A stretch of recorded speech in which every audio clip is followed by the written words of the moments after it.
Do you like fashion?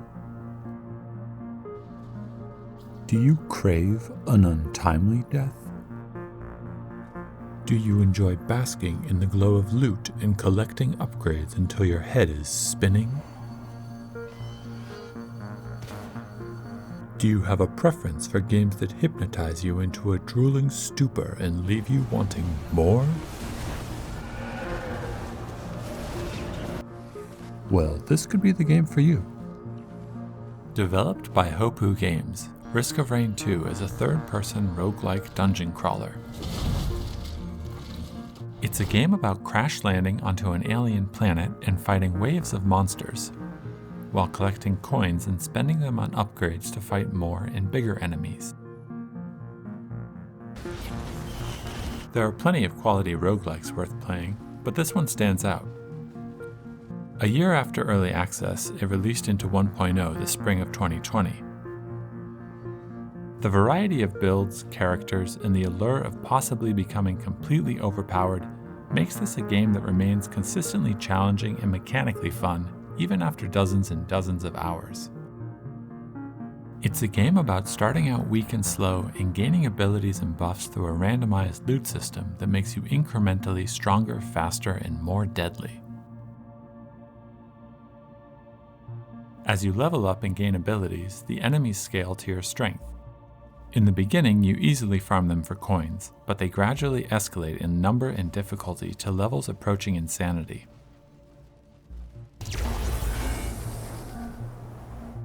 Each level is scattered with loot, shrines, and a randomly located teleporter.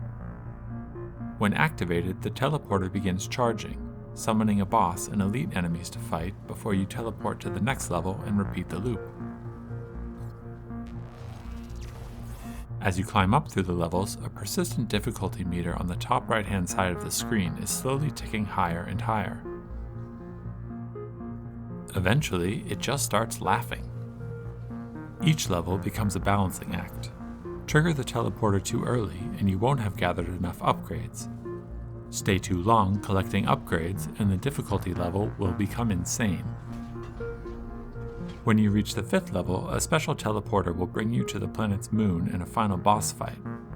But when you die, and you will die many times, then you choose your character and crash land at the beginning again, gathering a new collection of items and teleporting between the randomized levels. The loop that this creates is familiar and simple. No two runs ever feel exactly the same. What makes it unique is the enormous number of randomized upgrades and buffs to collect, and a large number of characters that each play in completely different styles. If you played the first game, you'll notice right away that they added a new dimension. They changed the color palette and visual style, but kept a lot of the character, enemy, and item design. It works. It's a unique look. The environments have specific color palettes and the flat shading helps to make the chaos readable. It can get wild, cel-shaded mushroom fever dream style. Even with dozens of enemies on screen, attack colors bursting and damage numbers floating off of every surface, I can usually tell what's going on and maybe even guess what killed me. When you start the game, there's a brief cinematic that's just enough to let you know that there's no real story here. There's a logbook with lore to read if you want, but you don't need a plot. This is about getting as amped up and overpowered as possible. If you tried Risk of Rain 2 but quickly fell off it, that might have been because of the limited number of starting characters. Maybe you tried the game when it was still in early access before some of the best ones were added. It can take some time and discovering some secrets to get all 10, but it's worth it. The variety is so broad, and it gives you a reason to come back to attempt to master all of them. Well, almost all of them. The Commando is the default choice when starting out, and the most basic character overall. He dual wields pistols, he runs, he slides or rolls. His specials are piercing bullets that strike enemies in a line, or a stun attack that staggers them. He's a slim spaceman, and while he can't move much while shooting, he has decent range. The next two to unlock are Huntress and Mule T. Huntress is swift and can blink, teleporting forward to cover distance and height. She fires a bow with unlimited homing arrows that lock on to whichever enemy is closest, but have limited range.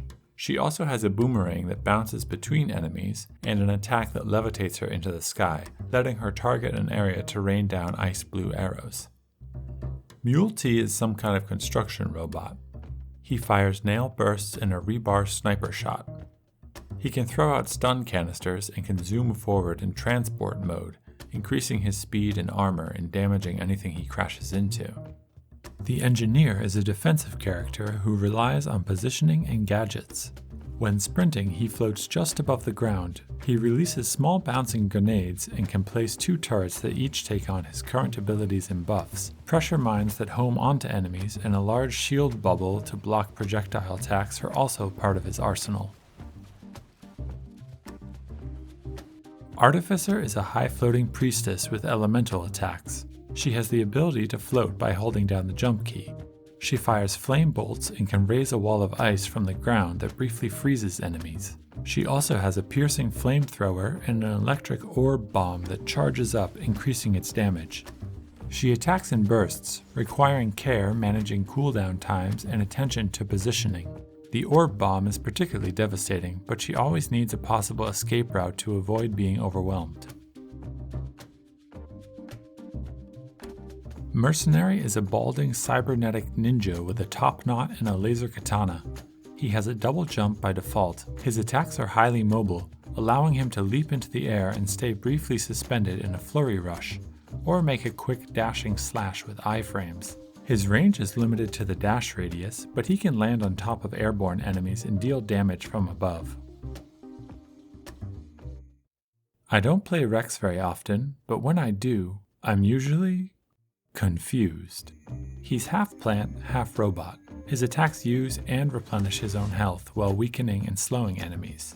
He fires a burst of 3 syringes, a mortar, and a close-range blast that weakens monsters, throwing them backwards. His best attack is a plant that he fires out. It wraps around enemies and holds them in place while rapidly healing him. Loader is a broad-shouldered brawler with jackhammer fists. She has 2 of the best abilities in games, a rapid shot grappling hook that allows her to swing through the air, and immunity from fall damage. Punching enemies gives her a protective shield, and she can charge up a piercing punch that throws her forward. She can also throw out a floating pylon that will zap multiple nearby enemies and can also be grappled onto. The fun of swinging through the air and managing her momentum makes Loader one of my personal favorites.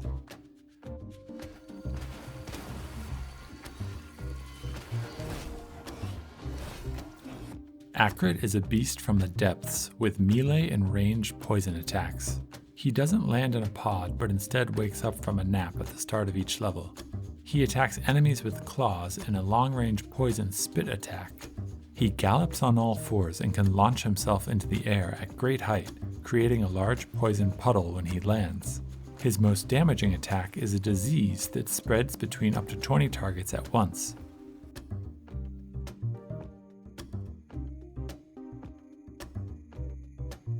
Captain unlocks when you beat the game. We've seen him before in the opening cinematic. He has a shotgun grafted onto his arm that reduces its spread the longer you allow each shot to charge, and a tiny floating drone that automatically zaps any enemy projectiles. He can fire a taser shot that bounces and stuns enemies, freezing them in place while he calls in orbital support fire from his ship. He can also call down 2 beacons that each establish small rings, one that shocks enemies in its radius and another that heals himself and allies.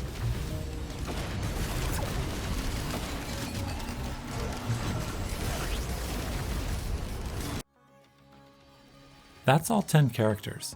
There are 3 additional abilities for each one that unlock as you complete challenges. For example, Mule T can change his sniper shot to rockets. Huntress's blink can change into a series of 3 shorter blinks, and Engineer's turrets can become mobile.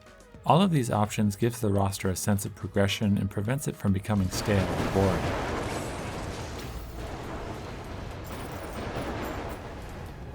More than a few of these characters are so satisfying to play that I think just 1 or 2 of them could have carried an entire game.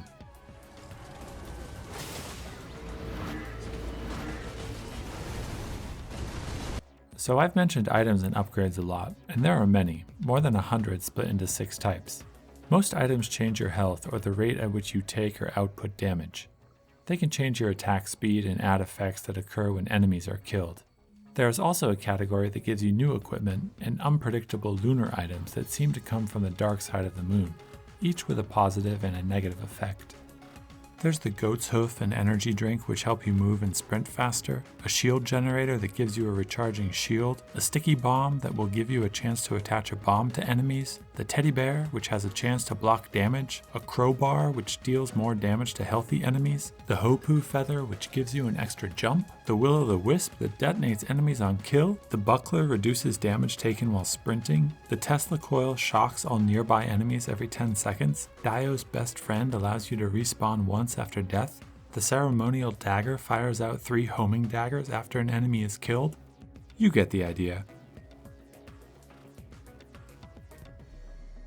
Almost all of these items can be stacked. 1 or 2 teddy bears is fine, but what about 20? If you're interested in optimal builds and strategies, there are lots of in-depth videos you can find. If I start listing the possibilities, this video will never end. There are so many. Unless you're playing with a modifier that allows you to choose your items, you never really know how a run is going to play out, and going from this to this is very addicting thanks to the RNG. When I said earlier that you reach the boss after level 5, I was simplifying. When the game was in early access, there was no boss and you just looped around until you died, teleporting back through the levels as the difficulty climbs and the monsters get more intense. You can still do this. If you can stay alive, you can keep looping. There are a few ways to reach an ending, but I'm not going to spoil them. There's an expansiveness to this game that comes from feeling like you'll never fully discover its secrets. I'm not going to show the final boss either. Let's just say he's difficult every time. The times that you do manage to beat him, it feels great. This is designed as a co-op game, but you can play it alone. I prefer multiplayer, with friends or just finding an open lobby. In multiplayer, you're not taking on increasingly impossible odds alone, and if you make a mistake and die, you respawn at the next level. The downside to playing with others is that once an upgrade is picked up, it can't be put down, so inconsiderate players might steal your loot, or they might leave the game if they die, closing the lobby and prematurely ending your game. This doesn't happen very often, and it isn't something to worry too much about. Other than that, I don't have many nitpicks to make. One complaint I do have I think would be an easy fix. The UI could use some work.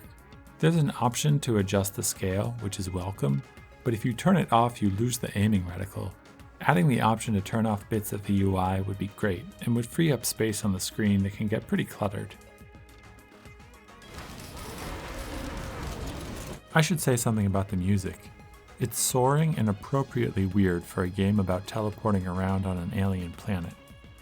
There are particular tracks with extended acid guitar riffs that I can't listen to anymore, but on the whole there's a synthy, spacey oddness that fits so perfectly with your hunt to collect power-ups.